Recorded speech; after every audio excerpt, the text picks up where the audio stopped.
You want to support Roland Martin Unfiltered? Be sure to join our Bring the Funk fan club. Every dollar that you give to us supports our daily digital show. There's only one daily digital show out here that keeps it black and keep it real as Roland Martin Unfiltered. Support the Roland Martin Unfiltered daily digital show by going to RolandMartinUnfiltered.com.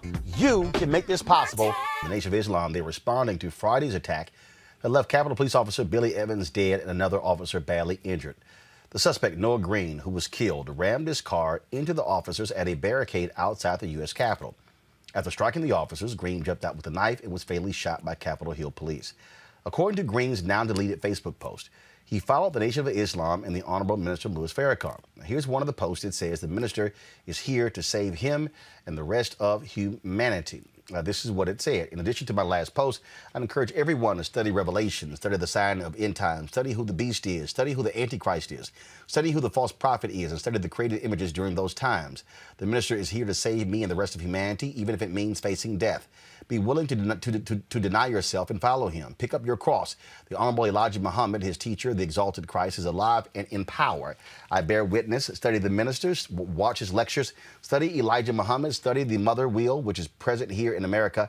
I bear witness again. We have a little time. Signed, Peace, Noah X.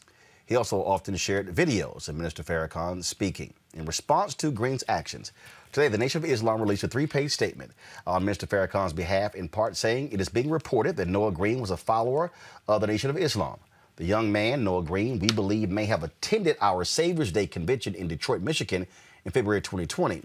In March of 2020, due to the COVID-19 pandemic, we closed our mosque and began conducting meetings and classes remotely. A search of our records indicates Noah Green was not a registered member of the Nation of Islam. It appears that in late summer, August, September 2020, he started the process to begin his study to become a member, but he did not complete the process. He did make a donation to the Savior's Day gift every year. The followers and supporters make a charitable donation to the Nation of Islam's Savior's Day charity.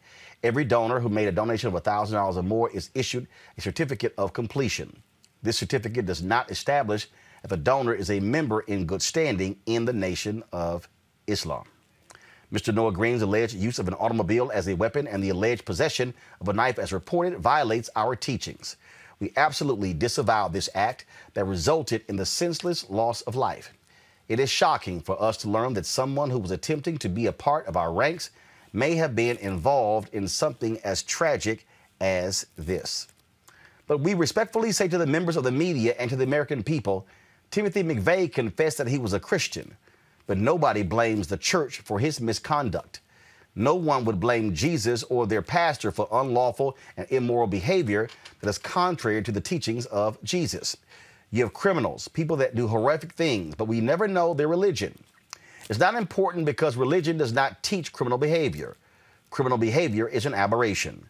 Criminal behavior is a violation. Criminal behavior is absolute rebellion toward what God teaches through the mouth of his prophets. As I said, that Capitol Hill police officer, who was killed, he is going to lie in state at the U.S. Capitol, just like the officer, of course, who was killed on January 6th during that particular uprising. And so we certainly, any future comments made by Mr. Farrakhan on this subject, we certainly will share those with our audience. To our panel, to the point there, Kelly, that minister is making,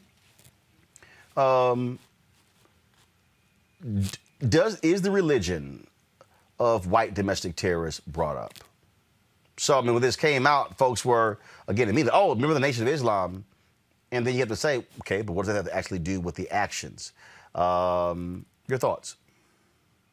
I think that the statement that was put out by Nation of Islam was very thorough and very correct. When we talk about white counterparts in terroristic-esque acts, we always, I can't think of a time where it hasn't happened, where it is such that we talk about them in isolation.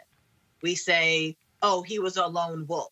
He had mental issues. He came from a bad home. They will find everything about the alleged terrorist to isolate them away from the base that he claims to be a part of. it should be no different with this man and the Nation of Islam. For those who are familiar with Nation of Islam, who are familiar with Islam in general, Christianity, any Abrahamic religion, violence is not such that it is not an indoctrinated way of life. If anything, with Islam, my understanding is that they promote peace above everything. So for this young man to subvert an entire religion for his perversion and his gross misinterpretation of said religion, for others to try and take that perversion and apply it to the Nation of Islam, even though they have a history, a very lengthy history of promoting peace. It just shows you just how racist and bigoted this country really is when it comes to Nation of Islam specifically. Again, that statement there, Minister Farrakhan says, look, to associate an individual's actions with their religion doesn't make sense. Your thoughts on the point that he makes? I actually agree with Minister Farrakhan and everything that they put out. Because let me just be very clear.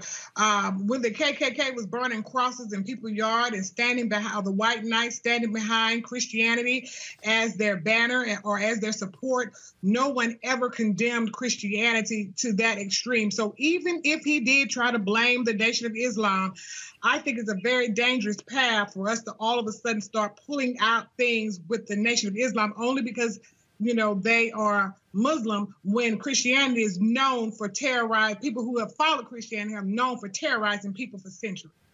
The thing there, Mustafa, is when you look at the actions of white men, their faith or their traditions are not brought up. It's true. Let's look at, you can go to the lynching museum and you'll see photos of folks after Sunday service.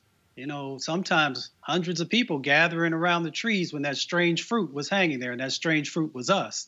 But no one said anything about those individuals who left service and came and participated in those types of behaviors, and nor do we believe that all white people support that, nor do we believe that all Christians support that type of behavior, even though there were some.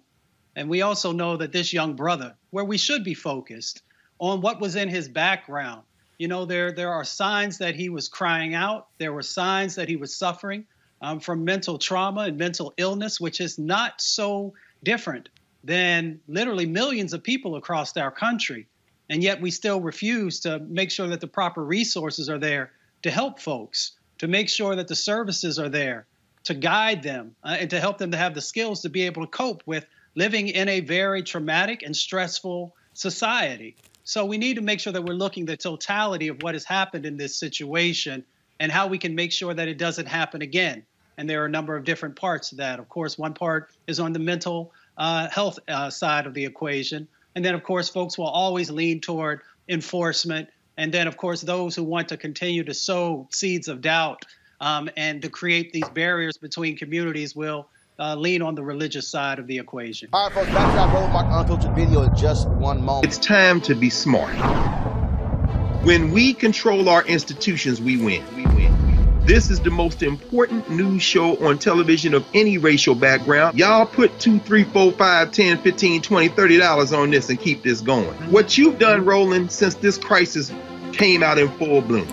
Anybody watching this, tell your friends. Go back and look at the last 2 weeks, especially of Roland Martin Unfiltered. I mean, hell, go back and look at the last 2 days. You've had sitting United States senators today, Klobuchar and Harris. Whatever you have that you can bring to Roland Martin Unfiltered to support it, please do, because this information may literally save your life. Watch Roland Martin Unfiltered daily at 6 p.m. Eastern on YouTube, Facebook, or Periscope, or go to RolandMartinUnfiltered.com.